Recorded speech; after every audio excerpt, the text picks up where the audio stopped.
Hi friends, నేను ఛందస్ చెప్తున్నాను. నచ్చితే నేర్చుకోండి. నాకు ఈజీగా అనిపించింది చెప్తున్నాను.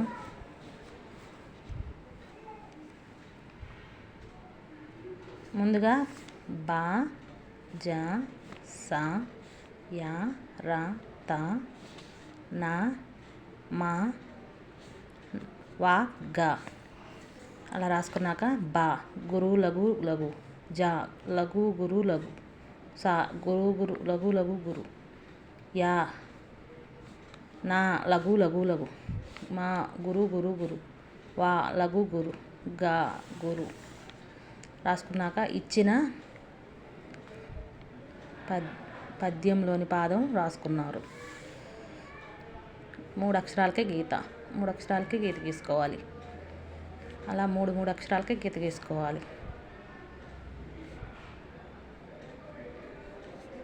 చివరిన 2 అక్షరాలు మిగిలి గీత గీసుకున్నాం. ఇప్పుడు గురువు లఘువు లఘువు, గురువు లఘువు గురువు, లఘువు లఘువు లఘువు, గురువు లఘువు లఘువు, గురువు లఘువు లఘువు, గురువు లఘువు గురు, లఘువు గురువు. ఇప్పుడు చెక్ చేసుకోవాలి. గురువు లఘువు లఘువు ఏమొచ్చింది? బా వచ్చింది. తర్వాత గురువు లఘువు గురువు ఏమొచ్చింది? రా వచ్చింది.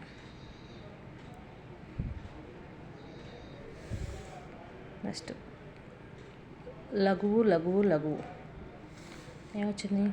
నా వచ్చింది. గురువు లఘువు లఘువు బా వచ్చింది.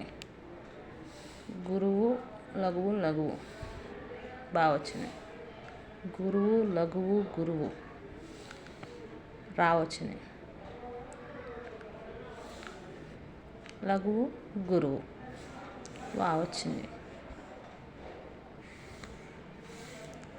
బా రా నా బా బా రా వా ఉత్పలమాల. Thank you.